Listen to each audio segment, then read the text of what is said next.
So hey guys, my name is Surun Sarkar. I am from Malda Medical College and Hospital, currently studying in third year MBA student. তো এখন সবারই একটাই doubt, আমার message আসা শুরু করেছে, কারণ এর আগের বছর আমি ইউটিউব চ্যানেল খুলেছিলাম, সেখানে কাট অফ প্রেডিকশন করেছিলাম এবং আর প্রেডিকশনগুলো আছে তোমরা দেখতে পারো। লাইক আমি প্রথমে বলে দিয়েছিলাম যে কাট অফ ইউআরদের 587-88 যাবে, আর ওবিসিও সেমই থাকবে প্রায় ওবিসি এর, আর এসসি 480 বলেছিলাম, সমস্তগুলোই মিলে গেছিলো। তো লাইক তার আবার বলছে যে লাইক তুমি কাট অফ ভিডিও দাও। তো আমি এসেছি আমার মতো করে, আমি অ্যানালাইসিস করে এবং বিভিন্ন লাইক বাকি ফ্রেন্ডদের, বাকি জুনিয়রদের, তাদের রিলেটিভরা কেমন এক্সাম দিয়েছে তার বেসিসে আমি কিছু কথা বলবো। তো আর খুবই ইম্পর্টেন্ট কথা, এমন না যে লাইক উল্টো পাল্টা কথা বলছি, যেটা বলবো একদম অথেন্টিক বলবো আর অ্যাকুরেসি মেনটেন করার চেষ্টা করবো আগের বছরের মতো। তো আমি 3টে পেপারই দেখেছি।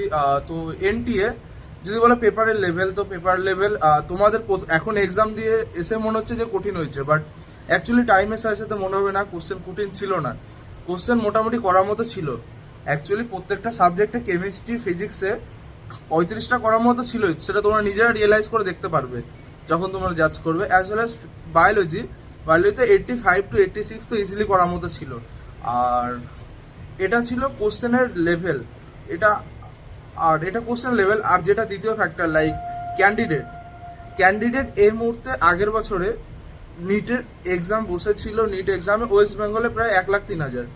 আমাদের দেখে লাভ নেই যে অল ইন্ডিয়াতে কত বেড়েছে, আমাদের দেখতে হবে যে ওয়েস্ট বেঙ্গলে কত বেড়েছে। আর এই বছর ওয়েস্ট বেঙ্গলের ক্যান্ডিডেট হচ্ছে 1,21,000 সামথিং। তোমাকে আমি দিয়ে দিচ্ছি ভিডিওতে লাস্টে নিউজটা। তো 18,000 ক্যান্ডিডেট বেড়েছে, তার ফলে থেকে এফেক্ট পড়বেই।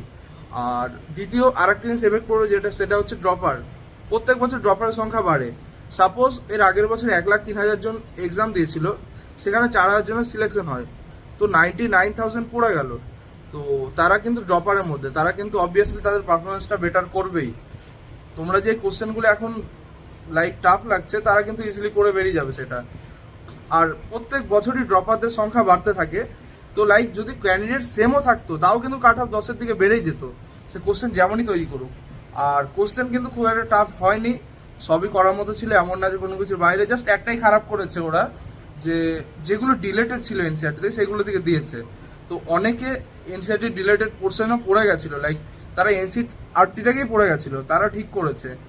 আর জানি না এটা কেস করা দরকার বা করা দরকার, যেগুলো বাদ গেছে কেমিস্ট্রি, বায়োলজি, বাট সেখান থেকে কোশ্চেন দিয়েছে। আর প্রত্যেকটা চ্যাপ্টার থেকেই দিয়েছে, এমন নয় শুধু একটা দুটো বাড়ি থেকে দিয়েছে, মোটামুটি অনেক কটাই দিয়েছে এরকম। তোমরা অ্যানালাইসিস করলে দেখতে পারবে, সেটা ককরোচে হোক বা ডাইজেশন অ্যাবজর্পশনে হোক বা এনহ্যান্সমেন্ট ইন প্রোডাকশন হোক, মোটামুটি খুব ভালো বেশ কয়েকটা কোশ্চেন এসেছে সেখান থেকে। তো সেই সব কিছু জাজ করে বেশ কয়েকটা কোশ্চেন এসেছে সেখান থেকে। তো সেই সব কিছু জাজ করে candidate number, question level, dropper আর বাকিদের কথা শুনে মোটামুটি যেটা মনে হচ্ছে কাট অফ কিন্তু বাড়বে। আর বাড়বে বলতে মোটামুটি 600-র নিচে তো কোনো আশা নেই, এটা আমি শিওর বলতে পারবো। 600-র নিচে প্রথমত কোনো আশা নেই। আর যারা 605-এর উপরে আছো, তারা মোটামুটি কোনো না কোনো কলেজ পেয়ে যাবে, লাইক লাস্টের নতুন কলেজগুলো পাবে। বাট 600 থেকে 605টা হবে এই বছরের টেনশন জোন, আর 605-এর উপরে শিওর সিলেকশন হয়ে যাবে।